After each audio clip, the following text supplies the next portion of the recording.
Good morning. Happy Tuesday. Hope y'all feeling blessed and highly favored. Today's morning coffee is going to be a quick morning coffee because we got a lot to discuss. And of course, like always, we're going to jump straight into it and get into the Diddy trials. So TMZ just reported that there was an incident inside of the courtroom this morning that interrupted the trial before it even began. So I'm going to read it to y'all because TMZ just broke this.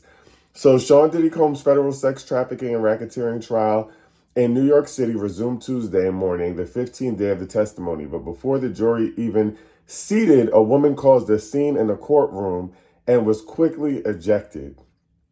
As the proceedings began, Judge Subramanian, I don't know how to say his name, discussed with the prosecution and the defense team a compilation of video exhibits expected to be introduced later Tuesday. There was a question about an expert's testimony. The defense questioned certain edits of the video, claiming they distorted the actual events. The prosecution noted timestamps on security videos are routinely inaccurate. As they discussed a video played by the defense yesterday featuring Mia, a former employee testified under a pseudonym of her birthday, the prosecution says they intended to introduce a recording of Diddy's phone calls from jail, which he organized social media celebrations on his birthday, which is crazy. The proceeding was then interrupted by someone in the back of the courtroom calling out to Diddy. The woman stood up and started screaming and swearing, saying, "This is not a effing game," calling out to Diddy with, "They're coming after you." The jury, hold on, let's see. Sorry. "They're coming after you." The judge ordered her removed, and she was quickly escorted out of the room.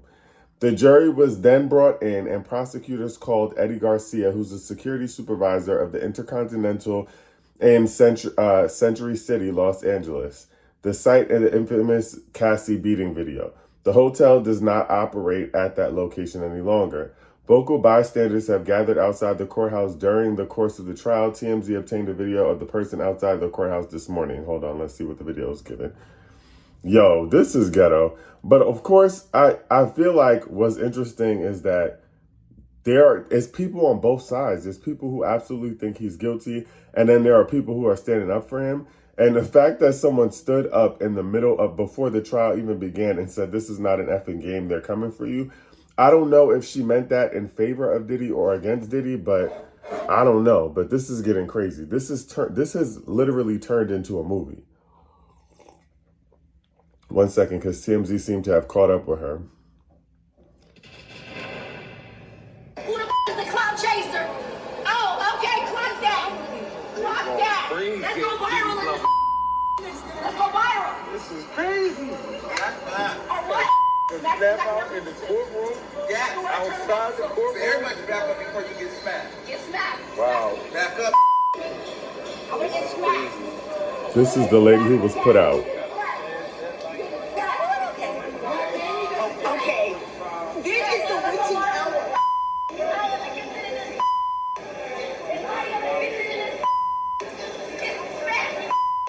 White refrigerator vibe. Oh, okay. I see you in your pink, and I see you in your black, and I see you in your white. Dirty. Who's dirty? Cleaner than whistle. Look at you. Cleaner than a I'm whistle. with you. I'm cleaner than a whistle. I'm cleaner than a whistle. She's following this man around. For those of you who just got here, this is a woman that was in the courtroom this morning before the trial started. She yelled out, "This is not an effing game," and then looked at Diddy and said, "They're coming for you," and she was put out of the courtroom. No, you can talk. As long as you don't touch me. You know I'm a talk. You know I'm a talk. You know I'm a talk. You know I'm a talk. Bro, slap me. Slap me, nigga. Slap me, nigga. You're a pride week, nigga. Slap me. Slap me. Let's rush this shit the up. Let's rush this shit the up. You thought you know I was feeling you? You thought I was feeling you? Oh, you thought I was feeling you? I don't even know what's going on. Oh, okay.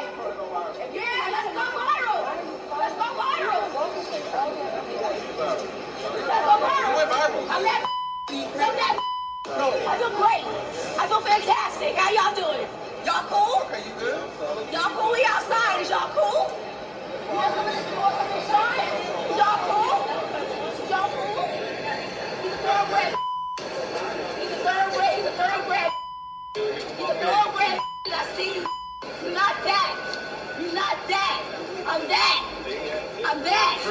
I'm her. So for context, she has on a cowboy hat, cowboy boots, a crop top sweater, and I don't know. It looks like she was going to the Cowboy Carter concert.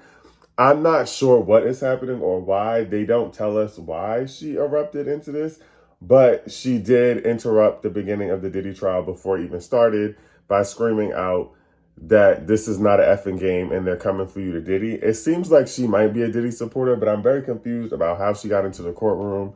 I thought you needed a press pass. I might go down there now and start sitting in the trial just because I thought you needed a press pass to get in. Okay, so that's how the Diddy trial is starting off this morning. Now, we also, so alleged to take the stand today is someone who is a professional on videography and wanting to take into account what happened on the Cassie video at the hotel. And there's also one of the heads of security from that hotel from the Cassie video that's planning to take the stand today. Now, quickly to go over what happened yesterday, Mia was finished up she was cross-examined. She was finished up yesterday on the stand. Now, I want to be honest and transparent. Some people are saying that the defense team did a really good job and they think that they might have taken a W yesterday. I don't know how I feel about that, but the reason that they're saying that is because they really got into the fact that Mia continued to text Diddy, talk to Diddy, reach out to Diddy. And not only that, but she had no actual evidence of her saying to anyone that any of the things that she alleged had ever happened. So essentially, she's saying that the defense team is saying, like, you're saying all these things happened, but you've never even told anyone. There's no text message proof. You didn't say anything.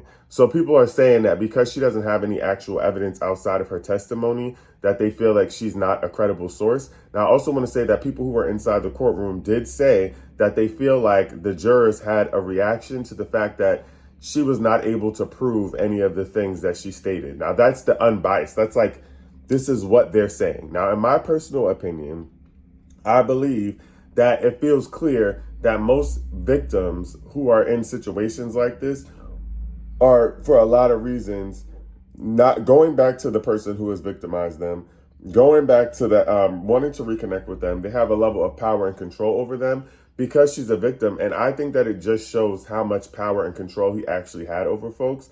And he actually knew that. So I think that's number one. Number two is that they're trying to say, this is Mia, the former assistant who goes by the pseudonym Mia. So they're also trying to say that though she said he was an abuser, they brought up a text message that she had sent to Diddy in the past where she essentially said that she had a dream that she was stuck in an elevator with R. Kelly and Diddy came to rescue her. Now, here's what I will say about the fact that people think that the defense team won that strategy. I think that the prosecution team anticipated that that was going to happen. Thus, they already brought up a forensic psychologist to talk about the fact that abusers tend to have these experiences. Like, this is what a cycle of abuse looks like, because I think they already anticipated what the defense team was going to share as their strategy to try to say, like, oh, if you were abused so bad, why'd you keep going back? Because if that were that argument, right, the forensic psychologist spoke to Stockholm Syndrome, which I'm sure a lot of people know about. Now, the reason that they probably knew that was going to happen is because that's the case in most of the victims to Diddy. But when you think about the level of power that he had, the level of control that he had, to me, it just speaks to how powerful he was and how abusive he was and how good he was at coercing people into participating. Now, I will say that there's certain things that the jury has to take into account. And the approach that the defense team took from yesterday, from what I heard, was very aggressive. So I do think that that's going to play into a bit of like what the juries feel about it, because we're talking about this timid woman. And I think what we've seen before, there was Cassie, who was a timid woman who was very pregnant. And there's Mia, there was Capricorn Clark, and then there's Mia, who's very timid. Now, Capricorn Clark is a little bit more outspoken, though I wouldn't say she wasn't timid, because that was never how they described her. But I think she was around more, and she's been more in the public eye, so she kind of knows how to operate, versus Mia, who seems more timid and shy. I 100% believe everything Mia is saying. I believe that what Mia is saying is 1,000% true. I've seen cycles of abuse play out worse. I've seen people, I had this conversation the other day with someone. I've seen people stay in cycles of abuse with somebody who doesn't have money or power. I've seen people stay in cycles of abuse off the strength of love as the thing that is controlling them and the power. I'm talking about brokies, like people who stay in abusive relationships with people who are absolutely broke and have nothing to lose. Like it's because there's a level of power and control that you have when you're in an abusive relationship. It doesn't really matter how much money that the person has. So I absolutely believe her. And I think that these are the way cycles of abuse happen. And there's psychological elements that people just don't understand. And unless they're going to do a deeper dive of her psychology and understanding her background and what she's experienced in life and why she may have sat in cycles of abuse, it really doesn't matter, right? Like, and the defense's team their job is to literally poke holes in her story and create reasonable doubt or make her seem like someone who's not reliable. So that's what they're going to do, even if it's really intense. Now, TMZ spoke about this earlier, that there's a guy who's essentially like a big lawyer, and he's saying that women should just speak out so that there's never a situation where people can question why you didn't speak out. But if it were that easy, people would have been speaking out for years. And that just hasn't happened because it's not that easy, right? And so what I think something, a takeaway is that if, I guess in this situation, to what TMZ was presenting, is that you should maybe send a text message to a friend and let them know what's going on, or somebody. But I think that a lot of times when people are being abused, that it's scary to even send a text message to your friend, because the level of control someone has over you.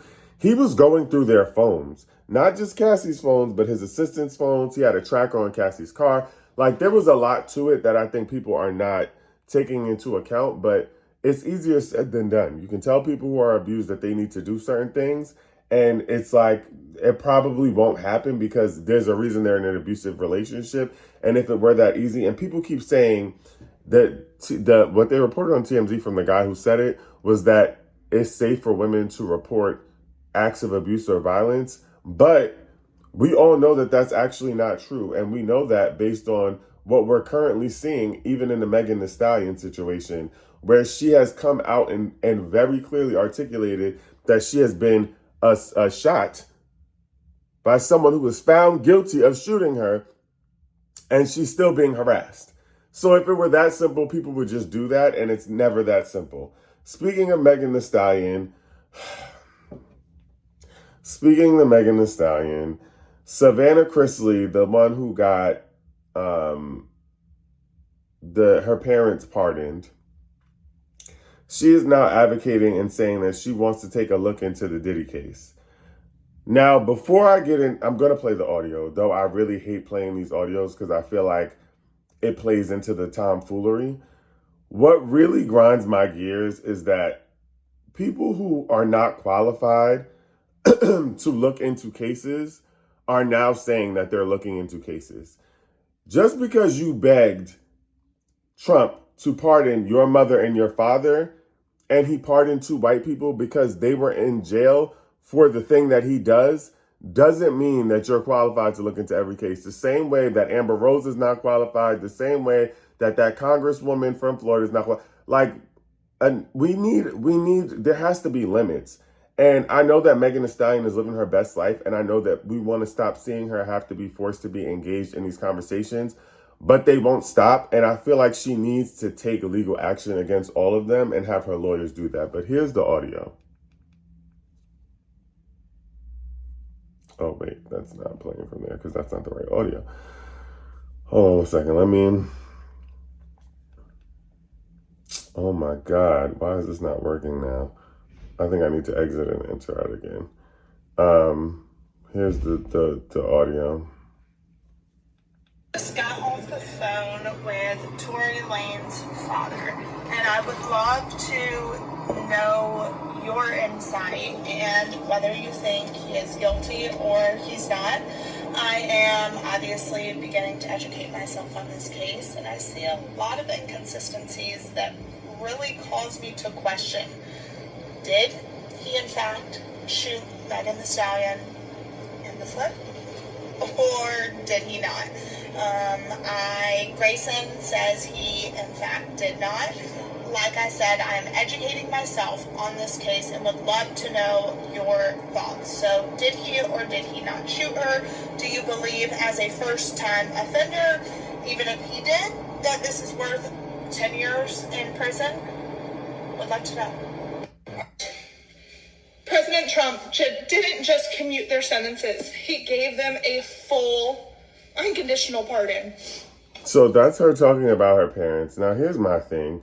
She's doing a poll on Instagram about whether or not people think that he's guilty of shooting her, and even if he did,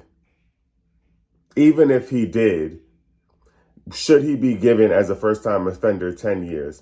Now, my thing is that this is why you can't do things like this so publicly. Because the fact that Trump pardoned her parents now because she decided to scream MAGA and to tell everyone that Trump was going to save the world, now because he pardoned her parents, the people are believing that she's a credible source, and she believes that she has more power than she actually does. And to be honest, I'm sure that they're using this as a way to, like, I'm sure someone has reached out to her and said, hey, you got your parents pardoned. What do you think about trying to get Tory Lanez pardoned? Like, this is the type of insanity in the space that we're living in. Though I don't want to continue to even give this air, I feel like Megan Thee Stallion needs to sue because this is getting ridiculous. Anyone who's allowed to just speak freely in this way, in a negative way towards her, and I get that she tried to be very, cautious about how she said it, but even at that point, why are you doing polls about this? Why are you trying to educate yourself on a case that you didn't care about? Are you trying to educate yourself on a case that you didn't care about because a black woman was hurt, and you feel like now it's your job as a white woman to educate yourself and to speak out? Because there are plenty of situations where people are alleging that they're wrongfully put in jail. What makes you pick the one with Tory Lanez and Megan Thee Stallion? Is it because she's a black woman? Because that's what it's giving. I can't understand the rationale behind why you would decide at this point to educate yourself outside of the fact that she's a black woman that was shot by a black man, and y'all fetishize over black men, and you hate black women. Okay. Those are the 2 cents that nobody asked me for. But all that to say, they can all look into it and educate themselves. But what's actually happening is that they're all trying to start a hate train for Megan Thee Stallion. There's no actionable steps that are coming out of any of these things. So all of these people who are coming up and saying that they believe Tory and that this is not true and that the new evidence is going to prove something, there's nothing that's going to come of it. He's not coming out of jail. He's not. They're literally just trying to make a hate train for Megan Thee Stallion at his defense. He's not coming out of jail. He's staying under the jail in the prison. None of this is in a court of law. This is all people talking about it as though they're going to change something or go to the court of law and make a difference. And a judge is not even going to allow them to stand in front of him. So we just need to move on. That's it. That's it. That's the story. Anyway, y'all, I'm going to hop off now. I got to run.